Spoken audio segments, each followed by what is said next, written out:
नमस्कार, मैं हूं पवन त्यागी। महबूबा मुफ्ती ने घोषणा की है कि वो विधानसभा चुनाव जब तक नहीं लड़ेगी जब तक कश्मीर में 370 बहाल नहीं हो जाती। इसका दूसरा मतलब यह है कि उनको ये तो पता ही है कि धारा 370 तो बहाल वापस होगी नहीं, क्योंकि 2024 में भी एक बार फिर से देश के प्रधानमंत्री के रूप में मोदी जी ही आने वाले हैं। इसके अलावा अब जो कश्मीर का माहौल है, उस कश्मीर के माहौल का भी इन लोगों को पता लग गया है कि कश्मीर में अब उन लोगों की, उन राजनीतिक दलों की दाल गलनी नहीं है जो पिछले 65 सालों से वहां शासन करते रहे और कश्मीर की जनता का हक मारकर खुद खाते रहे। अब उनको कश्मीर का माहौल पता लग गया है कि केंद्र सरकार ने जब से धारा 370 और 35 हटाई है, उसके बाद से डायरेक्ट वहां की ग्राम सभाओं को खड़ा किया गया है। जम्मू हो या कश्मीर, वहां के ग्राम प्रधान अपने गांव की नाली, खरंजे, सड़क खुद बनवा रहे हैं और उनके खाते में सीधा पैसा आ रहा है, तो उनको अधिकार दिया गया है। तो वो कहते हैं हम किसी के पीछे क्यों पड़े, आज हमें हमारे गांव का विकास करना है तो हम खुद कर पा रहे हैं और ये मोदी की वजह से मुमकिन हुआ है। तब इन नेताओं की कदर घट गई। दूसरा, अब इनके कहने से कोई पत्थर नहीं उठा रहा है, इन नेताओं के कहने से कोई बंदूक नहीं उठा रहा है। तो इनको साफ लग गया है, महबूबा मुफ्ती हो या फारूक अब्दुल्ला, कि भाई अब तुम्हारी राजनीति नहीं चलेगी। लोगों को भड़काकर, लोगों को भटकाकर कश्मीर की आजादी के नाम पर जो लोग भी चले वह बर्बाद होने के कगार पर है। एक तरफ पाकिस्तान देख लो, वहां रोटी रोटी को मोहताज हैं। अब ये जो देश में नेता बैठे हैं, इनकी भी हालत यही है कि इनको पीछे से फंडिंग आती थी, अब वो फंडिंग आ नहीं रही है। मोदी सरकार ने सारे सोर्स बंद कर दिए हैं। चंदा इनको कोई देगा नहीं, क्योंकि जनता को लग ही गया है कि अब ये तो राजनीति में आने नहीं। तो आज हालत ये है कि महबूबा मुफ्ती को जब सरकारी बंगला खाली करने के लिए कहा जाता है, वो कहती हैं मेरे पास तो रहने के लिए घर नहीं है। इस देश में आप सोचें कि जिसके पिता मुख्यमंत्री रहे हों, जो खुद मुख्यमंत्री रही हो, और ऐसे लोग दो ही निकले अभी तक, तो और आगे आएंगे पता नहीं।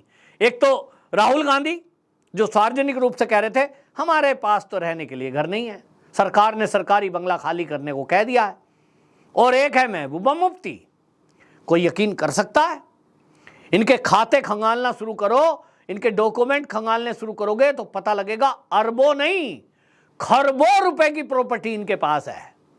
ये विदेश यात्राओं में घूमने जाते हैं ना, ऐसे ही बच्चे का जन्मदिन मनाने, तो वहां 10, 20, 50 लाख खर्च कर आते हैं। यहां गरीब आदमी 1 या 2 लाख रुपए में अपना घर बनाकर रह रहा हो रहा है। लेकिन इनको तो लगता है कि ये तो इतने बड़े राजकुमार राजकुमारी हैं कि इनको तो करोड़ों रुपए का तो मकान चाहिए रहने के लिए। तो भाई 500, 700, 1000 करोड़ नहीं है, तो इसलिए क्या करें, अभी छोटा घर है, बड़ा वाला लेना रह गया है। इनके लिए ऐसा है। लेकिन कश्मीर में जो हो रहा है, जिस तरह से केंद्र सरकार लगातार जो जमीनें लोगों ने कब्जाई हुई हैं, सरकारी जमीन, उनको मुक्त करा रहा है। 50,000 करोड़ रुपए की अभी तक की जमीनें मुक्त कराई जा चुकी। उसमें खूब सारे लोग ऐसे थे जिनका संबंध या तो पीडीपी से था या तो एनसी से था, और अब उनको खाली करनी पड़ रही है। तो लोग कहते हैं साहब हमने तो नेताओं को पैसे दिए, अब तुमने दिए होंगे। उनको तो कभी उम्मीद ही नहीं होगी कि कभी कोई ऐसा माहौल आएगा कि धारा 370 हटेगी, 35 हटेगा, कभी इन नेताओं को नजरबंद किया जाएगा, कभी ये नेता हटेंगे। ऐसा कोई सोच भी नहीं सकता था। इनको लगता था जिस तरह से माहौल चल रहा है वैसा ही चलता रहेगा और ये नेता हमेशा राजनीति करते रहेंगे। या तो कश्मीर को पाकिस्तान में मिला दिया जाएगा या तो कश्मीर आजाद कर दिया जाएगा। यह उम्मीद तो किसी ने नहीं करी थी कि कश्मीर भारत का फिर से अभिन्न अंग बनेगा, जहां 2 विधान 2 निशान नहीं चलेंगे। अब महबूबा मुफ्ती बोल रही है, मेरे लिए यह भावुक पल था। वो बोलती हैं मैं तभी वहां विधानसभा में शपथ ले सकती हूं जब फिर से 2 विधान 2 निशान हो। यानी वो कहती हैं कश्मीर का अलग संविधान जैसे पहले था और एक भारत का संविधान। तो महबूबा मुफ्ती जी सपने देखते रहिए, सपने देखने में तो कोई हर्ज नहीं है। लेकिन आपकी इस बात से ये बू आती है कि जो आज पाकिस्तान सोच रहा है, जो आज चीन सोच रहा है कि कश्मीर में कैसे ही मौका मिले फिर से माहौल खराब करें, आप फिर भी अभी उसी लाइन पे चल रही है। अभी भी आपको समझ नहीं आई है कि कश्मीर की जनता चाहती क्या है। जरा कश्मीरियों से बात करें, अपनी पार्टी वालों से नहीं, आम जनता से। अगर आप जाएंगी गांव में तो आपको लगेगा कि लोग ये कह रहे हैं कि पहली बार केंद्र सरकार की योजनाओं का लाभ सीधा उनको मिल रहा है। पहले कभी मिला ही नहीं, कोई जानता भी नहीं था कि प्रधानमंत्री योजना में फ्री में मकान भी मिलता है, फ्री में इलाज भी होता है। आज कश्मीर के लोग इलाज का लाभ उठा रहे हैं। और आपको बता दूं, इसके कारण जो माहौल बदला है, उस माहौल में 40 साल का पिछला रिकॉर्ड टूट गया है। जब से ये आतंकवाद पर प्रहार हुआ, 35 से धारा 370 हटने के बाद, जिसको महबूबा मुफ्ती कह रही हैं कि वो दोबारा बहाल होगा तो वो चुनाव लड़ेंगी। तो महबूबा मुफ्ती जी समझ लीजिए कि पर्यटक जितने जाना शुरू हुए हैं, इसके कारण से उसका लाभ कश्मीरियों को ही तो मिल रहा है। 2022 में 1.88 करोड़, लगभग 1.25 करोड़ के करीब हुआ।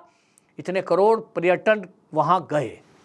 जब पर्यटक कोई जाता है तो किसी होटल में रुकेगा, कोई टैक्सी करेगा, किसी रेस्टोरेंट में खाना खाएगा। ये सारा कुछ जो है, इसका लाभ किसको मिलेगा?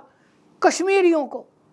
और इसलिए कश्मीर की जनता कह रही है कि हमारे लिए तो ये बहुत अच्छा मौका है, जिस तरह का माहौल अब हो रहा है।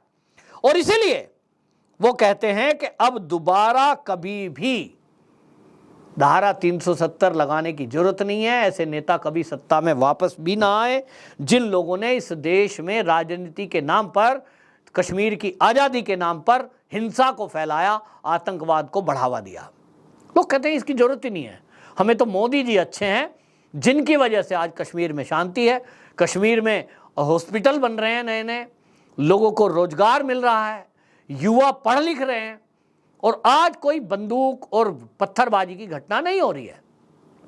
ये तो कश्मीर में बाहर से आतंकवादी आते थे या किसी पैडलर के थ्रू वहाँ माहौल खराब करते थे, आज उन लोगों को भी पकड़ा जा रहा है। नौकरी में हो, चाहे पुलिस की नौकरी में हो, कई टीचर हैं, सरकारी अफसर हैं, उन्होंने इस तरह के मदद करने का काम किया। हवाला के जरिए पैसा आता था, वो पैसा आतंकवादी गतिविधियों में पहुंचा देते थे। अब सबको पकड़ा जा रहा है, उनके घर गिराए जा रहे हैं, बुलडोजर चल रहा है। तो जनता खुश है, क्योंकि जनता में बोलता कोई नहीं था। वो कहते हैं जब 1990 के दशक की जो घटनाएं हैं, उसमें यदि किसी ने हिंदू के पक्ष में बोलने की कोशिश की तो ऐसे मुसलमान को भी मार दिया गया। तो लोगों में एक मैसेज गया कि आपको हिंदू को अलग थलग करना ही है, हिंदू विहीन कर देना है कश्मीर को। जो उसके पक्ष में बोलेगा उसको भी नहीं बोलने देंगे और मार देंगे, उसको भी काफिर की संज्ञा दे देंगे। लोग कहते हैं हम चाहते थे कि हिंदू हमारे साथ रहते आए, ऐसे ही रहें, लेकिन आज हो रहा है। और इसके कारण से आपको बता दूं आज माहौल में बदलाव क्या है। एक तरफ महबूबा मुफ्ती कहती हैं कि मैं चुनाव तो नहीं लड़ूंगी, तो वो चुनाव ना लड़ें, लेकिन अब वो शिवालय पे जल चढ़ाते हुए आपने देखा उनको, आपने फारूक अब्दुल्ला को राम भजन गाते हुए देखा। ये बदलाव है, ये बदलाव की बयार कश्मीर से जो बह रही है, ये मोदी की वजह से मुमकिन हुई है। आज आपको बता दूं कि देश के गृह मंत्री अमित शाह, उन्होंने शारदा देवी मंदिर का कुपवाड़ा में वर्चुअली उन्होंने उद्घाटन किया। उद्घाटन तो पुनरुद्धार हुआ है, उसका जीर्णोद्धार कहिए, जो टूट फूट थी उसको रिपेयर किया गया, और जीर्णोद्धार करने के बाद उसको अमित शाह ने उद्घाटन के समय में वर्चुअली वो वहाँ उपस्थित हुए और उन्होंने बोला कि धारा 370 हटने के बाद जो माहौल में परिवर्तन आया है, कश्मीर की जनता काफ़ी खुश है। और अब सरकार ने तय किया है कि वहाँ जो सूफियों की दरगाहें हैं और जो मंदिर हैं, ऐसे उनको चिन्हित कर लिया गया है।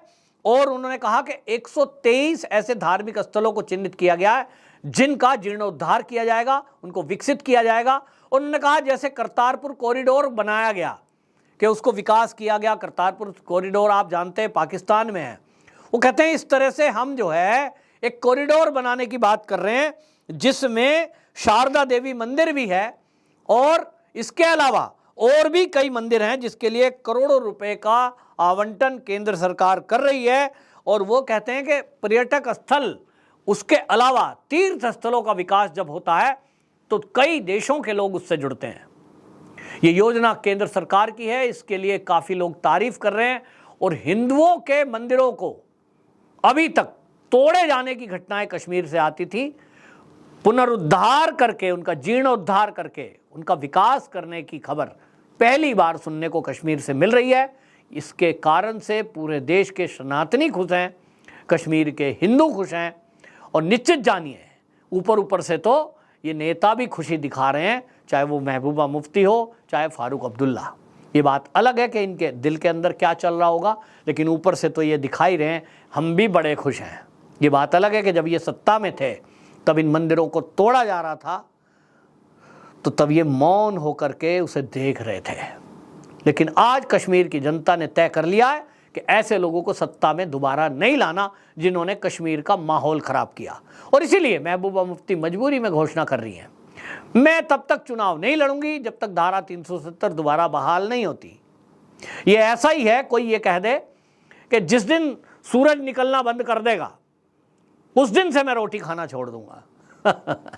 तो सूरज निकलना बंद नहीं करेगा, ये हमेशा के लिए है। और इसीलिए धारा 370, मोदी जी हैं, उसके बाद योगी जी हैं, उसके बाद अमित शाह हैं, और आगे लंबी लाइन है। संघ के पास बहुत कार्यकर्ता ऐसे हैं जो राष्ट्रवाद के नाम पर निस्वार्थ देश की सेवा करने के लिए तैयार हैं। तो आगे जो सपना देख रहे हैं वो सपना ही रह जाएगा, क्योंकि अब धारा 370 हटने का तो सवाल ही नहीं है। अगली तैयारी पीओके लेने की है। आपकी क्या राय है, कमेंट बॉक्स में जरूर बताएं। वंदे मातरम।